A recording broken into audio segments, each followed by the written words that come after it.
कैसे हो दोस्तों। मैं Shubhankar Pandey, achieve target with Shubhankar channel में आपका स्वागत है।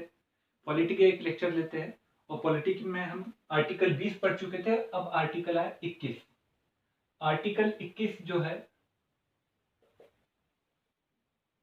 एक ऐसा आर्टिकल है जिसकी व्याख्या सुप्रीम कोर्ट के द्वारा अलग ही अंदाज में की। इसके कारण इसे हमारे संविधान का सबसे फ्लेक्सिबल, सबसे ज्यादा डायनेमिक अनुच्छेद कहा गया। तो कभी प्रश्न पूछा गया कि सबसे अधिक डायनेमिक आर्टिकल कौन सा है भारतीय संविधान का, तो आर्टिकल 21। क्योंकि आर्टिकल 21 जो है ये जीवन जीने के अधिकार के विषय में बताते हैं। किस अधिकार के विषय में बताता है? जीवन जीने का अधिकार। आर्टिकल 21 में ये बातें बताई गई। अब आर्टिकल 21 में जब ये बातें बताई गई तो इसमें दो शब्दावली है। अब दो शब्दावली को अच्छे से लिखिएगा। एक शब्दावली है विधि द्वारा स्थापित प्रक्रिया। विधि द्वारा स्थापित प्रक्रिया, इसमें एक और शब्द ऐसा भी लिखा था, प्राण एवं दैहिक स्वतंत्रता। ठीक है, तो इसमें दो शब्दावली है। वो दो शब्दावली को हमें ध्यान में रखना है। दो शब्दावली वो कौन कौन सी है, वो बातें थोड़ी सी ध्यान में रखनी। और इसके आधार पर कौन कौन से अधिकार बेटा इसमें शामिल किया है किसने? सुप्रीम कोर्ट ने अपने समय समय पर व्याख्यानों में, अपनी समय समय पर जो उन्होंने व्याख्या की उसमें कई सारे अधिकारों को उन्होंने शामिल किया। तो इसमें दो शब्दावली, एक शब्दावली है विधि द्वारा स्थापित प्रक्रिया, processor establish by law. Second है यथोचित प्रक्रिया, ड्यू प्रोसेस ऑफ लॉ। विधि द्वारा स्थापित प्रक्रिया ये ब्रिटेन की है और ये यथोचित प्रक्रिया है ये अमेरिका में। ये दो, केवल इतना याद रखिए कहां पर की, कहां से किस किस की। अब ये दो बातें आपको अगर पता चल गई तो भारतीय संविधान में क्या है। अब बात में आता है भारतीय संविधान में कौन सी शब्दावली को प्रयोग में लाया गया। तो हम पहले इसका अर्थ पकड़ लेते हैं, उसके बाद में भारतीय संविधान में कौन सी शब्दावली का प्रयोग मिला है। क्योंकि ये आर्टिकल एक बड़ा आर्टिकल है तो स्वाभाविक रूप से आर्टिकल 19 जैसा ही थोड़ा लंबा जाएगा, क्योंकि आर्टिकल 21 के साथ में 22 भी इसके साथ जुड़ा पड़ा हुआ। तो विधि द्वारा स्थापित प्रक्रिया, यथोचित प्रक्रिया, तो अगर मैं एक शब्दावली में कहूं तो एक शब्दावली भी आता है, यह होता है प्राकृतिक न्याय। प्राकृतिक न्याय की बात करता है। अब ये प्राकृतिक न्याय क्या होता है? और एक ये है सकारात्मक न्याय, सकारात्मक कानून, और ये प्राकृतिक कानून की बात करता है। अब कैसा होता है? विधि द्वारा स्थापित प्रक्रिया में कहा गया है कि अगर संसद के द्वारा किसी भी प्रकार का कानून बनाया जाता है तो वो कानून सर्वोच्च माना जाता है, और उस कानून का अगर कोई व्यक्ति उल्लंघन करता है तो उस उल्लंघन के तहत जो सजा का प्रावधान किया गया है उस सजा के प्रावधान के तहत उस व्यक्ति को सजा मिलेगी। तो मतलब ये कह रहा है विधि द्वारा स्थापित प्रक्रिया की जो विधि है वो अच्छी है और वो सर्वोत्तम है, उसमें कोई गड़बड़ नहीं है। अगर कोई व्यक्ति अगर इस विधि का उल्लंघन करता है और उल्लंघन करने के बाद दोषी पाया जाता है तो उसको सजा मिलेगी। अब बात ये आती है कि कोई भी व्यक्ति आर्टिकल 21 के तहत तभी जा सकता है, मान के चलो तभी जा सकता है जब विधि में कही गई बातों का उल्लंघन किया गया। विधि में कही गई बातों का क्या किया गया?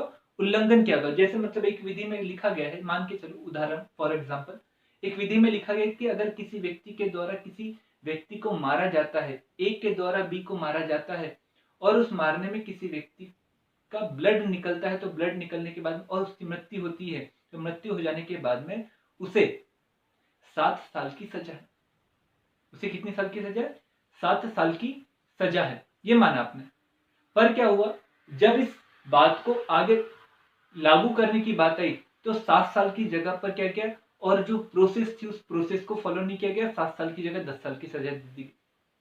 तो व्यक्ति ये बात कहते हैं कि मेरे विधि द्वारा स्थापित जो प्रक्रिया है उसका उल्लंघन हुआ है, इसलिए मैं कोर्ट जा रहा हूं।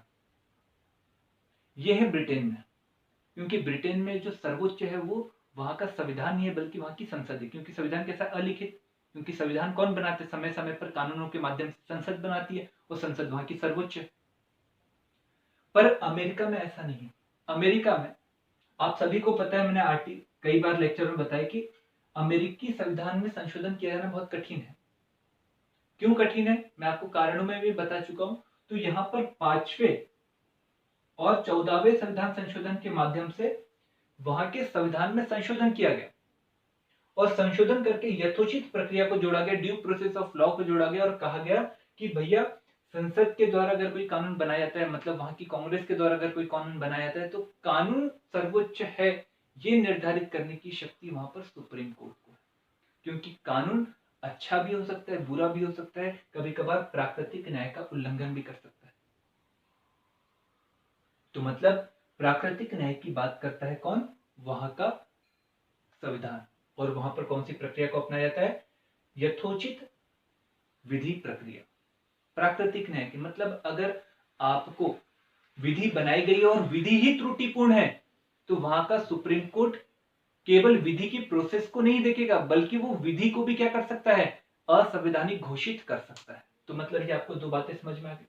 अब ये दो बातें जब समझ में आ गई, तो भारत में अब हम ये देखते हैं कि भारत में कौन सी प्रक्रिया को अपनाया गया।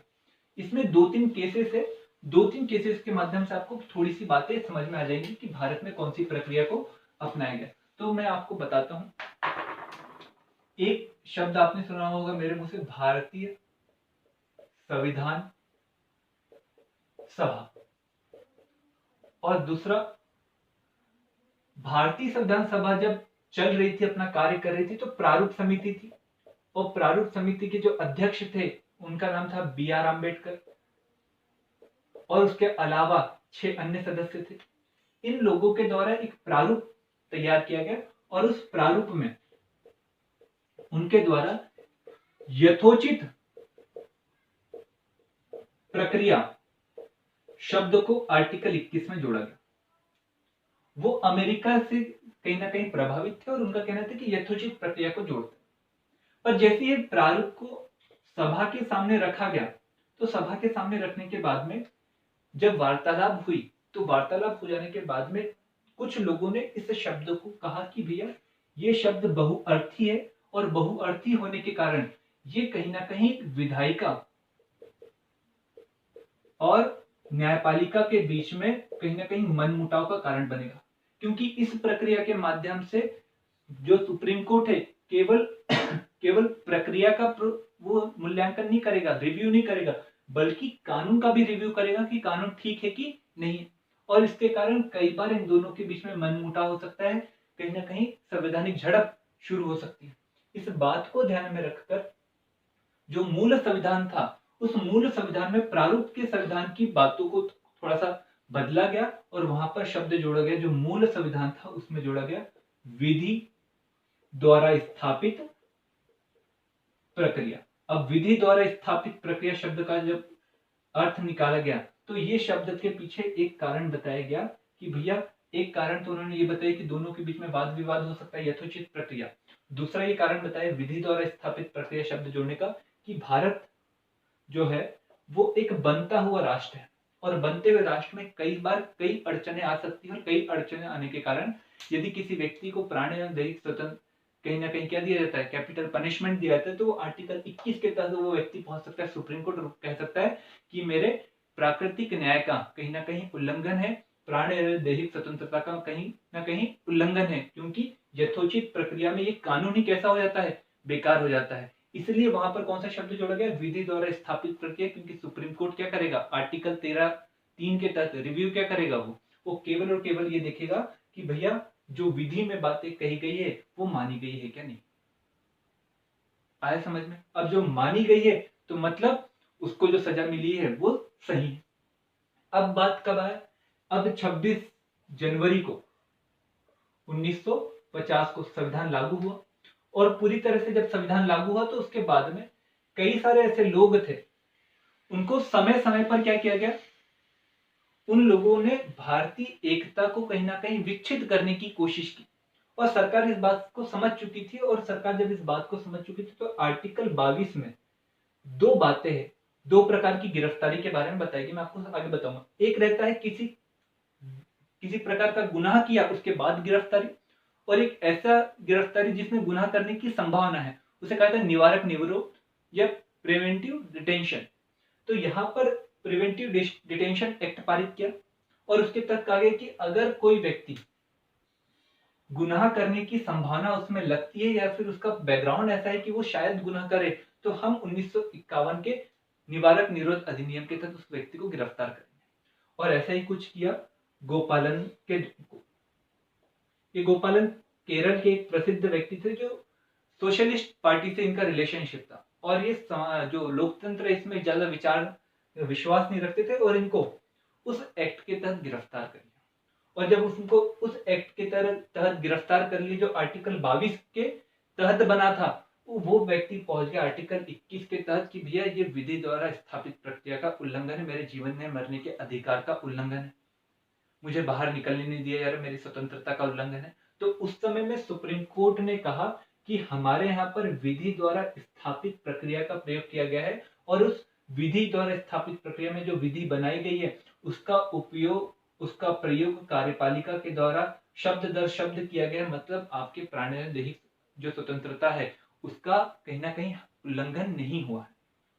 जब ये बात सामने आई तो मतलब समझ में आ गया कि सुप्रीम कोर्ट प्रारंभ में विधि द्वारा स्थापित प्रक्रिया शब्द के साथ अनुकूल बिहेवियर कर रहा था। पर क्या हुआ, इंदिरा गांधी का जो सेकंड टर्म रहा, जो 71 के बाद में वो जो प्रधानमंत्री बनकर आई, तो प्रधानमंत्री बनने के बाद में उन्होंने 25 जून 1975 को आपातकाल लागू किया, और आपातकाल लागू करने के साथ में उनके द्वारा एक कानून पारित किया गया मीसा। और मीसा जो कानून पारित किया गया था, उस मीसा के कारण कई सारे लोगों को उन्होंने गिरफ्तार किया, और विधि द्वारा स्थापित प्रक्रिया के माध्यम से, किस माध्यम से, विधि द्वारा स्थापित प्रक्रिया। अब विधि द्वारा स्थापित प्रक्रिया के माध्यम से अगर गिरफ्तारी हो रही तो सुप्रीम कोर्ट भी क्या बोलेगा, क्योंकि उसने गोपालन केस में बोल चुका है कि भैया जो गिरफ्तारी हुई विधि द्वारा स्थापित प्रक्रिया के माध्यम से हुई। इसके कारण कई सारे केसेस में सुप्रीम कोर्ट ने विधि द्वारा स्थापित प्रक्रिया को माना, और एक केस आया जिसे हेबियस कॉर्पस केस कहा जाता है, जिसके कारण सुप्रीम कोर्ट की थूथू हुई। एक ऐसा एकमात्र केस है जो 70 साल के पूरे सुप्रीम कोर्ट के करियर में जो सुप्रीम कोर्ट पे दाग लगा, उस दाग के कारण सुप्रीम कोर्ट की जो मर्यादा थी वो कम हुई, और जब मर्यादा कम हुई तो उस मर्यादा को पुनः बढ़ाने के लिए, क्योंकि ये कहा जाने लगा कि भैया जो सुप्रीम कोर्ट है वो विधायिका के और कार्यपालिका के निर्दोषियों के अनुसार चल रहा है, तो मतलब उसकी स्वतंत्रता कम हो रही है, वो मॉन्टेस्क्यू के शक्ति के पृथक्करण सिद्धांत से कहीं ना कहीं भटक चुका है। जब ये बात सुप्रीम कोर्ट के ऊपर प्रश्न चिन्ह के रूप में उठने लगी तो सुप्रीम कोर्ट ने यहां से न्यायिक सक्रियता की ओर बढ़ना शुरू किया, और आर्टिकल 142 का बहुत अधिक मात्रा में उपयोग किया। मैं आर्टिकल 142 क्या होता है, न्यायिक सक्रियता, पूर्ण न्याय शब्द क्या है, उसके बारे में आपको मैं बताऊंगा। और यहीं से बात शुरू हुई, और बात आकर रुकी मेनका गांधी केस में। मेनका गांधी केस में यह था कि कोई भी व्यक्ति बाहर नहीं जा सकता, देश के बाहर नहीं जा सकता, जिन जिनको डिटेन करके रखा है कि भैया आप लोगों का बाहर जाना कहीं ना कहीं पाबंदियों से, क्योंकि आपके द्वारा पूर्व में किए गए कृत्य के कारण देश की एकता, अखंडता, सॉवरेनिटी कहीं ना कहीं प्रभावित हुई। अब मेनका गांधी को जाना था, और मेनका गांधी ने आर्टिकल 21 के तहत वो पहुंच गई सुप्रीम कोर्ट, और सुप्रीम कोर्ट ने उस समय में जजमेंट दिया कि भारत से बाहर जाने की, यात्रा करने का अधिकार जीवन जीने के अधिकार में शामिल है, अर्थात पूर्व की जो विधि थी वो विधि जो है वो विधि ही गलत है। अब विधि गलत है तो मतलब कौन सी प्रक्रिया, विधि द्वारा स्थापित प्रक्रिया की यथोचित प्रक्रिया, स्वाभाविक रूप से यथोचित प्रक्रिया। अब यथोचित प्रक्रिया की मतलब सरकार ने जो विधि बनाई है उसका मूल्यांकन करने का भी अधिकार किसको गया, सुप्रीम कोर्ट को। मतलब अब वर्तमान में कौन सी प्रक्रिया को अपनाया जा रहा है, विधि द्वारा स्थापित प्रक्रिया नहीं बल्कि यथोचित प्रक्रिया। अब भारत में यथोचित प्रक्रिया को अपनाया जाता है और यहीं से न्यायिक सक्रियता की शुरुआत भी माना जाता है। न्यायिक सक्रियता की शुरुआत यहां से मानी जाती है। धीरे धीरे पीएन भगवती से लेकर आगे कई सारे जज आपको न्यायिक सक्रियता को और अधिक बढ़ाते हुए दिखाई देंगे और इसके ऊपर प्रश्न भी पूछा जाता है कि भैया न्यायिक सक्रियता कहीं शक्ति के पृथक्करण सिद्धांत का कहीं उल्लंघन तो नहीं है। तो उसके ऊपर हम बात करेंगे आगे करके, परंतु यहां तक अगर आपको समझ में आ गया तो मैंने आपको दो केस बताए, एक गोपालन का केस बताया, उसमें विधि द्वारा स्थापित प्रक्रिया को माना, और मेनका गांधी केस बताया जिसमें कहा कि भैया हमारे यहाँ पर विधि द्वारा स्थापित प्रक्रिया भी है, परंतु अगर विधि ही गलत हो तो सुप्रीम कोर्ट आर्टिकल 13 का यूज करते हुए अपने क्षेत्राधिकार को बढ़ाते हुए रिव्यू करते हुए वो ये भी बोल सकता है कि विधि अच्छी है कि नहीं है, मतलब वर्तमान में यथोचित प्रक्रिया चल रही है। अब क्या हुआ, इसके बाद में कई सारे ऐसे निर्णय हैं जो सुप्रीम कोर्ट ने धीरे धीरे धीरे आर्टिकल 21 में लाते।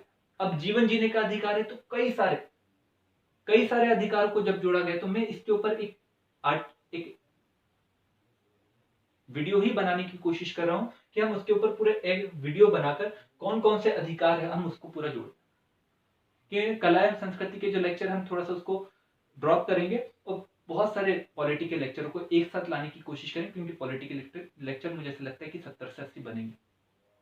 तो उन बातों को ध्यान में रखकर हम इसके लिए एक और लेक्चर बनाएंगे जो सुप्रीम कोर्ट में कई सारे मामले गए उनके ऊपर रहेंगे। तो यदि आपको यथोचित प्रक्रिया और विधि द्वारा स्थापित प्रक्रिया और भारत में इसका कैसे विकास हुआ और न्यायिक सक्रियता कैसे शुरू हुई इसके बारे में अगर पता चल चुका है, तो आप न्यायिक सक्रियता की शुरुआत और विधि द्वारा स्थापित प्रक्रिया और यथोचित प्रक्रिया में अंतर, ये दोनों बातों के ऊपर आप प्रश्न लिखिएगा और प्रश्न लिखने के बाद में कमेंट्स में जरूर लिखिएगा। यदि आपको वीडियो अच्छा लगा तो जरूर से लाइक करिए, चैनल को सब्सक्राइब करिए और बेल आइकन भी दबाना ना भूलिए। धन्यवाद।